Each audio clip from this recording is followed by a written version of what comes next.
Raymond Ellis was sleeping in his 2003 Honda Civic on the third level of the Westfield Culver City parking structure for the 11th night in a row, when the Foundation researcher found his current address, which was not an address at all, but a license plate number and a parking structure level and a Honda Civic that had not moved in 11 days, except to circle the structure twice.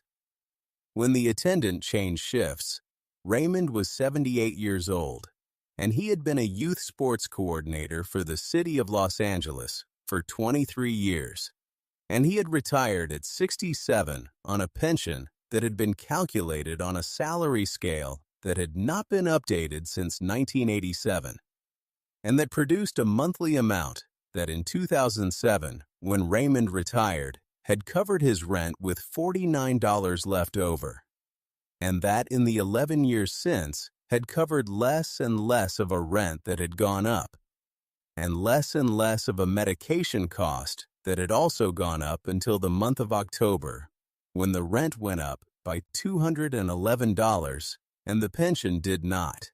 And Raymond had done the math twice, and then a third time, and had put his important documents in a waterproof bag and driven to the Westfield Culver City parking structure because the attendants there changed at 7 in the morning and at 7 in the evening.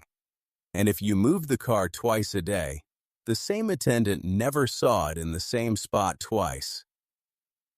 The parking structure management company's name was Pacific Coast Parking, and Pacific Coast Parking had a contract with the city of Los Angeles that required attendants to report unauthorized overnight vehicles after 48 hours, which was a policy that Raymond knew about because Raymond had spent 23 years coordinating youth sports programs in city facilities and had a thorough understanding of how city contracts worked, and which meant that he moved the car every 46 hours without fail. What the parking structure management company did not know was that one of the cars they had not noticed was the car of a man who had given a 13-year-old boy his first job in 1988, and that the boy was now 49 years old and had been looking for this car for 3 months. Kobe had been 13 the first time he walked into the Inglewood Parks and Recreation office. He had gone because a friend had told him you could get paid to help run the equipment at the youth basketball clinics. And Kobe had said how much, and the friend had said $3.50 an hour. And Kobe had said, that's enough, and had gone to the office and asked for the man who ran the clinics, and had been pointed to a back office where a man was filling out paperwork, and the man had looked up and said, "How old are you?" And Kobe had said 13, and the man had said, "You have to be 14." And Kobe had said, "I will be in 3 months." And the man had looked at him for a moment and said, "Can you show up on time?" And Kobe had said, "Yes, sir." And the man had said, "Can you follow instructions without arguing?" And Kobe had said, "Yes, sir." And the man had said, "My name is Raymond Ellis, and you can start." Saturday. Raymond had paid him cash for the first 3 months until the paperwork cleared for the official position, and had never asked for the money back. When the paperwork revealed that Kobe had technically been under the minimum age for the first 12 weeks, and had simply said, "We'll call it a training period," and left it at that. Kobe had worked for Raymond for 2 years. Raymond had taught him how to run a basketball clinic, how to set up equipment, how to talk to younger kids who were nervous, how to manage a schedule. When 3 things were happening at once, and how to show up on time regardless of what had happened the night before. Raymond had done this, not with speeches, but by example and by the specific and consistent expectation that what you said you would do, and that the gap between those 2 things was the only measure of a person that actually mattered. The last time Kobe had seen Raymond was in the spring of 1990 when the Bryants were preparing to leave for Italy. He had gone to the recreation office to tell Raymond he was leaving, and Raymond had said, "I heard," and had stood up and shaken his hand the way he shook the hand of someone he was treating as an equal, and had said, "You did good work here." And Kobe had said, "Thank you for the job." And Raymond had said, "Come back and do something with it." And Kobe had said, "Yes, sir." He had come back. He had done something with it. He had not come back to Raymond. The Foundation researcher had spent 3 months on Raymond Ellis. The trail had gone cold twice, once when Raymond left the city payroll in 2007, and once when his last known address had been vacated in October. And it was a parking enforcement officer who had filed a note in the system about a 2003 Honda Civic with a specific license plate that had been observed on the 3rd level of the Westfield Culver City structure on multiple occasions, who had given the researcher the final piece. Kobe drove himself. He parked on the 2nd level and walked up the ramp to the 3rd level and found the 2003 Honda Civic and stood beside it. For a moment, Raymond was asleep in the reclined driver's seat with a folded jacket over him and the waterproof bag on the passenger seat beside him. Kobe knocked on the window twice, very lightly. Raymond came awake the way people who are sleeping in cars come awake, which is completely and immediately, and with a full situational awareness that comes from being somewhere you are not entirely safe. He looked at Kobe through the window. Kobe said, "It's me, Raymond." And Raymond looked at him for a long moment and then unlocked the door. They sat on the hood of the Honda because the interior was arranged for sleeping and not for conversation, and the parking structure was quiet at that hour. And Raymond said, "How did you find me?" And Kobe said, "It took a while." And Raymond said, "How long?" And Kobe said, 3 months. And Raymond looked at the concrete ceiling of the structure and said, "I didn't want to be found." And Kobe said, "I know." And Raymond said, and Kobe said, "I know that too." Raymond told him about the pension and the rent, and October, and the math done 3 times. And Kobe listened. And when Raymond was done, Kobe said, "How long have you been here?" And Raymond said, 11 days. And Kobe said, "You've been moving the car." And Raymond said, "Every 46 hours. And Kobe said, "You know the policy." And Raymond said, "I wrote programs in city facilities for 23 years. Of course. I know the policy." Kobe looked at the Honda. "I want to help," Kobe said. And Raymond said, "I didn't ask." And Kobe said, "I know." And Raymond said, "I mean it." And Kobe said, "I know you mean it. And I want to help anyway." And Raymond said, "I showed up on time and did the work." And Kobe said, "I know." And Raymond said, "I did exactly what I was supposed to do." And Kobe said, "I know." And Raymond said, "So why?" And Kobe said, "Because the system failed you, and that's not the same as you failing." And Raymond was quiet. He looked at the waterproof bag on the passenger seat. "The pension is what it is," he said. "The pension is wrong," Kobe said. Raymond looked at him. "It's legal," he said. "It's wrong," Kobe said. "There's a difference." They sat on the hood of the Honda for another 20 minutes, and then Kobe said, "I need you to come with me." And Raymond said, "Where?" And Kobe said, "Somewhere with a bed." And Raymond said, "I don't need charity." And Kobe said, "It's not charity, it's a debt." And Raymond said, "What debt?" And Kobe said, $3.50 an hour for 2 years, and you paid cash for the first 3 months and never asked for it back. When you found out I was underage, and Raymond said that was nothing, and Kobe said, It was everything. Raymond picked up his waterproof bag.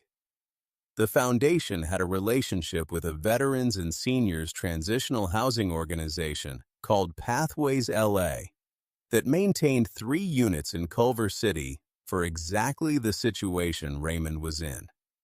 Kobe's director had made the call before Kobe drove to the parking structure because Kobe had learned that some things needed to be arranged before the conversation happened, and not after. The unit was on the 2nd floor of a building 2 miles from the Westfield structure. It had a bed and a kitchen and a window that faced west and got the afternoon light. Raymond stood in the center of the room for a moment when they arrived and looked at the window and said, "This will do." And Kobe said, "Good." And Raymond said, "I want to pay something." And Kobe said, "The unit is subsidized. It's $17 a month." And Raymond said, "That's not real." And Kobe said, "It's real." Raymond, "It's a subsidized program." And Raymond said $17. And Kobe said $17. And Raymond said, "All right." Kobe's foundation director spent the following 2 weeks with a retirement benefits advocate named Sandra, who specialized in municipal pension calculations. And what Sandra found when she looked at Raymond's case was not surprising to her, because she had seen it before, which was that the salary scale used to calculate Raymond's pension had contained a classification error that had underpaid his final 5 years of contributions by a factor of 1.4, and that the correction of this error would increase his monthly pension payment by $236, which would not make Raymond Ellis wealthy, but would make the rent on the subsidized unit and the medications and the groceries add up to a number that worked. The correction took 3 months to process. Raymond received the adjusted pension statement in January. He called Kobe from the unit on a Tuesday evening and said it went up. And Kobe said, "I heard." And Raymond said, $236. And Kobe said, "Yes." And Raymond said, "That's not nothing." And Kobe said, "No, it isn't." And Raymond said, "I want to ask you something." And Kobe said, "Go ahead." And Raymond said, "How did you find the car?" And Kobe said, "A parking enforcement report." And Raymond said, "You had someone looking for a parking enforcement report." And Kobe said, "My director had someone looking." And Raymond said, "For 3 months." And Kobe said, "Yes." And Raymond said, "Why?" And Kobe said, "Because you told me to come back and do something with it." And I am. Raymond was quiet on the line for a moment. He said, "You remember that?" And Kobe said, "I remember everything." Raymond said, "I told 100 kids that." And Kobe said, "I know." And Raymond said, and Kobe said, "And you meant it every time." And Raymond was quiet again. And then he said, "Yes, I did." And Kobe said, "I know." And they stayed on the phone for another minute without saying anything. And then Raymond said good night. And Kobe said good night. And they hung up. And Raymond sat in the unit on the 2nd floor with the window that faced west, and the afternoon light which was gone by evening, but which would be back in the morning. Sandra, the retirement benefits advocate, had a name for what had happened to Raymond's pension calculation.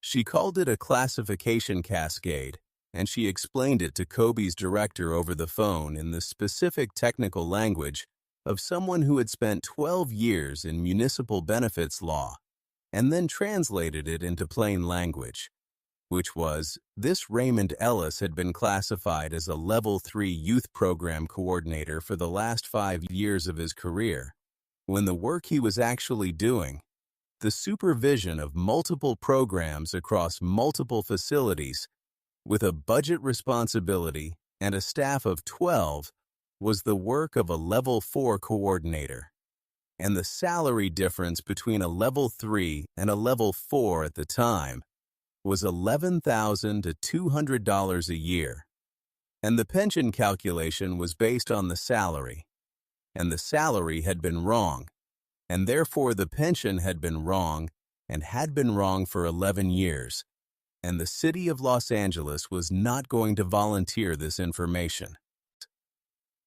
Sandra filed a pension correction claim with the city on Raymond's behalf. The city took 61 days to respond. The response was a check for the back difference, covering 11 years of underpayment, which came to $14,307, and a letter confirming the adjusted monthly pension amount going forward. Raymond received both on the same day in January. He sat at the kitchen table in the unit on Culver Boulevard and looked at the check, and then at the letter, and then at the check again. He called his daughter in San Diego. She answered on the second ring, and he said, "Angela, I need to tell you something." And she said, "Dad, where have you been? I've been trying to reach you for months." And he said, "I know I'm sorry. I'll explain everything." And she said, "Are you all right?"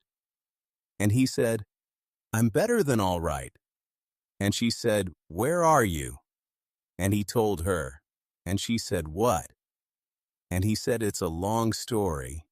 And she said, "Tell me all of it." And he did. Angela drove up from San Diego the following Saturday. She stood in the doorway of the unit and looked at her father, and then at the room, and then at the window with the afternoon light, and then back at her father, and she said, "Who did this?" And Raymond said, "A boy I gave a job to in 1988. And Angela said, "What boy?" And Raymond said, "A 13-year-old who said he would be 14 in 3 months." And Angela looked at him and said, and he said, "Can you show up on time?" And he said, "Yes, sir." And I said, "All right." And Angela said, "Dad," and Raymond said, "He came back." And Angela said, "Who was it?" And Raymond said, "You know who it is." Angela. And she looked at him for a long moment, and then she said, "Kobe Bryant came and found you in a parking structure." And Raymond said, "On the 3rd level." And Angela sat down on the edge of the bed and said, "Okay." And Raymond said, "Okay." And they sat in the unit with the afternoon light coming through the window. And outside on Culver Boulevard, the ordinary Saturday traffic passed without awareness of what was happening inside. And Raymond Ellis, who had shown up on time for 23 years and done the work, and followed the instructions, and said what he meant was going to be all right. Pacific Coast Parking received a formal complaint from the City of Los Angeles in February about the inspection protocols at the Westfield Culver City structure, specifically regarding the policy for flagging unauthorized overnight vehicles, and whether that policy was being applied consistently and equitably. The complaint cited 3 specific cases from the previous year in which vehicles had been observed in the structure for periods significantly exceeding the 48-hour threshold, without the required reporting being filed and requested documentation of the. If this story moved you, drop your city and country in the comments below. And if you believe that the people who gave us our first chance deserve to have someone come find them, please hit that like button and subscribe. Click the video on your screen right now for another story that will stay with you.